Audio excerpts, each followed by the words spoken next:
Hey, it's another video that no one asked for, and it's completely irrelevant and not topical anymore. Blame, or should I say blam? Excuse me, it's pronounced blam after the sound of the gun. No one gives a shit. Shut up. But the movie came out, and I make movie reviews right now. That's right. I made a video talking about my favorite manga, fuck. So I'm gonna try and not repeat too much of what I said, but basically, there's another anime movie adaptation out on Netflix. Thank you, Netflix. For nothing. Thank you, Netflix, for making me embarrassed for liking my favorite piece of art.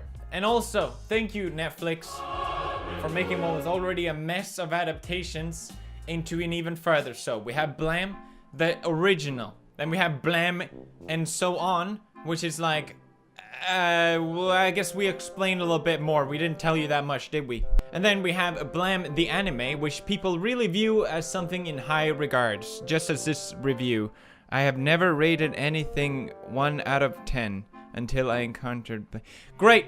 You see what I'm going here? It's already so confusing what Blam is, because there's already these different adaptations everywhere that are so goddamn bad, when the original one is a masterpiece. We have Blam, the prologue. What in the fuck is... I never even heard of this. And then we have Blam, the special. What? And that's pretty much it. Just kidding! There's also the prequel, which is actually pretty good. The prequel is alright. And now, thank you, we have Blam, the shitty movie. Just kidding. We also have Blam, Denki Ryoshi Kikin Kaisho Dashutsu Sakusen, which is a remake. And apparently the movie is made as an adaptation of the remake. What? Why? Oh, and also, did I mention they all share the same universe as other animes, like Knights of Sidonia? No, this is not confusing at all. It's even confusing why this movie exists to begin with, because Blam is not very popular. It was written in 1994. It's the kind of thing where either you love it or you hate it. And those kind of things doesn't really translate well into other adaptations. At least, it doesn't have a good track record of it. The reason why it's a movie is because Netflix owned the original series of Knights of Sidonia, which was made by the same creator as Blam. Knights of Sidonia, don't get me wrong, it's not bad, but it's basically, I don't want to be too harsh, but it's basically the Salat version of Blam. It's not a bad anime by any means, but if you compare the two of them, it's goddamn awful. If I compare them, I would say integrity and no integrity. It's like, how can we make something really, really popular?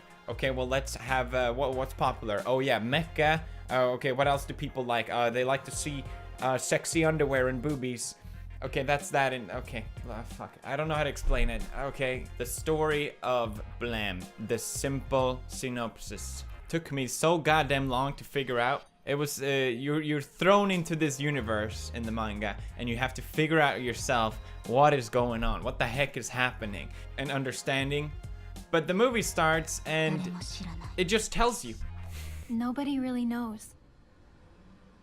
When the world became this way, the contagion suddenly started, and humans lost the power to connect with the city. The city continued to expand on its own, and humans were seen as illegal residents and exterminated. It's like if you worked your whole day to get an ice cream, and then all of a sudden everyone just gets ice creams for free. That's how I would, it's a terrible way to compare it. Obviously they have to explain what is happening. It's a 1 hour 46-minute movie, but I don't know, just watching it, The main plot of Blam is that the guy needs to find net terminal genes so he can connect to the net sphere, which will shut down all the robots that has been ruining the planet for years and just kept building and building and building and fighting against them. The net sphere is sort of like a reincarnation of the internet in a futuristic way. The main reason I find Blam to be such a masterpiece is because it doesn't try and tell you a story. It puts you in the universe, and you're left to figure it out yourself. Now, admittedly, the writer, Tsumo Nihei, isn't a good storyteller, and he's basically just avoiding explaining anything. There's very little logic behind anything. And it sort of makes it open for interpretation. You see this in a lot of movies and stories where it's so vague that you have to fill it in yourself, and it almost makes it like, I feel like it's a basic human instinct that if we're not told everything of something, we want to fill that ourselves. We fill it with what we think makes sense, and therefore we value it higher than what it is. Which might make you question, was it even that great to begin with then? But let's not talk about that. Now, Blam takes place in such a long time that time becomes irrelevant. If you look at the whole universe, okay, let's say this is the time of the universe, and this is the time we've existed as human beings, okay? What if we stretch out that time super duper long, huh? Then you can tell a story during a small period and then jump ahead, and it wouldn't really make that much of a difference as opposed to if you have it this much and then like we are now. Does this make any sense? Oh my god. I'm no Neil deGrasse Tyson, okay? But I'm trying. So if you have like a really small time and then you jump a lot, you will be like, whoa, what happened here? But since we have such a long amount of time passing, we can jump. It makes time irrelevant. And there's such a long time going through the anime, and there's so many different events and different interesting things that you could make the movie out of. What did they pick the movie to make about? This goddamn fisherman village. Why the heck would you make it about these fishermen? It doesn't make any sense at all. It's the most uninteresting piece of the whole universe. I don't care about these people. Who the heck are they? I don't even know. What about making it when he meets Domochevsky? What about when Devine tried to enter the net sphere?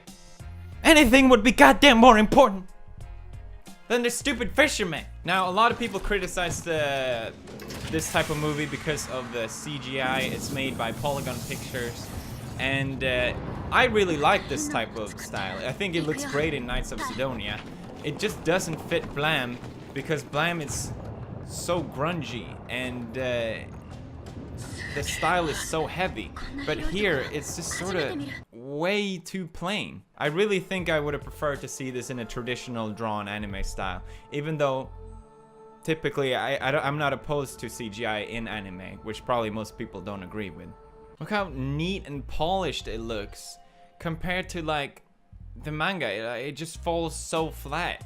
A classic reoccurring theme that I find with a lot of remakes and readaptation is that they don't seem to understand what made it good. There's this bit where she takes off her helmet for Killy, the main character, and oh, there you go, cute little blushy cheeks. Oh, look at that, little tears in her eyes, so dramatic.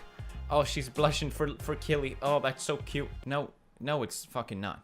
It's not cute. Blam has absolutely no romance in it, and it's an adult manga that doesn't go overboard with the gore, and there's no sexual tension or references or there's no, as much as a lot of anime tits, there's none of it in Blam.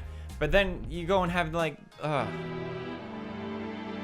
some romance aspects of this, and it's just kind of like, why would you, why? Just rechange this video to angry Swede rants about anime. It's so stupid. I don't know why I even care, but it's like, if you're gonna make a remake, at least respect and understand what made the original good. Okay, major spoiler coming up. Just look away. The way they introduced her is here. They show her right away. The introduction of Kibo is one of my favorite parts, or favorite introduction of any character in any anime, in any manga. Here they introduce her, they show her right away.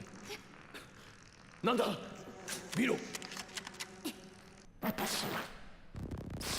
Oh, look, I'm Kibo. Oh, great.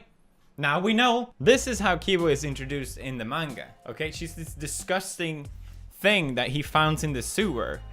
And she's, and you don't even know the gender, but basically she's like, oh, I've been here for a long time. I need your help. I promise I'm a big deal, okay? I've been here for thousands of years. Yeah, I can help you out if you help me out, okay? I promise I'm a big deal. I'm a scientist, okay? I'm a scholar. In the most perfect moment, Kibo appears And bam, she's a strong, independent woman, okay? She's got her own body back again, and look at that, super cool. And you're like, whoa, she's actually not a disgusting homeless person, and it's dope. It's dope to find that out, but here they're like, oh, I'm Kibo. Oh, great! Now from this point onward, I'm pretty lost in the movie. They basically reduced the story from we need to save humanity to these people need some food because they are hungry. It's about to break down. The gravitational beam emitter. And you're like, hell yeah. The most powerful weapon in the universe. It's basically the gun version of the One Punch Man. This thing will blow through anything. That's the point of the gun. It's a huge part of the story. It's almost like a character on its own. The blame is not blame without the gun. It's even in the name, you know? This thing will blast through anything. That's why it's so cool. Oh, I can't wait for him to finally shoot that bitch. Oh, never mind. She can just block it. What do you mean she can block it? You ruined it. You ruined it for me. I don't get it. The thing about the gun is that it can blow through anything. That's how he gets past certain levels in the manga. You can't just stop. You can't just do that. The reason why I love Blame so much is because it's not your traditional sci-fi. It doesn't have all the spaceship flying into space. Pew, pew, pew, pew, ba-ba, ba-ba. All that Hollywood sci-fi bullshit. It has this raw take of a dystopian future, and it doesn't just try and tell a story. It even brings in philosophical thoughts. And I always saw that as a merge of reality, internet, and religion, sort of into one idea. That in the future, in Blame, you have the net sphere, which is basically like a reincarnation of the internet in a futuristic set. And it sort of blends the idea of religion and internet in a really funny and weird way. What if we created our own heaven, you know? And because all the bad guys try to sneak into the net sphere, and that's sort of their goal. And the rest of the people outside of the net sphere tries to connect to it as well, but they long lost access to it. So it almost like we turned ourselves, the planet, our own planet, into hell, and we made our own heaven, which is the net sphere, the internet, connecting to the internet. I don't know. That's just how I interpreted it, and I'm sure most people probably wouldn't even be like, what the fuck are you saying? But that's what I really like about Blam. It's that it's open for interpretation, and it's fun to do that. Read the manga, it's really great, and I'll stop talking about Blam now. Thank you for listening to my angry anime rant, and leave a like if you enjoyed. Really appreciate it. Remember to subscribe, and Squad Fam out.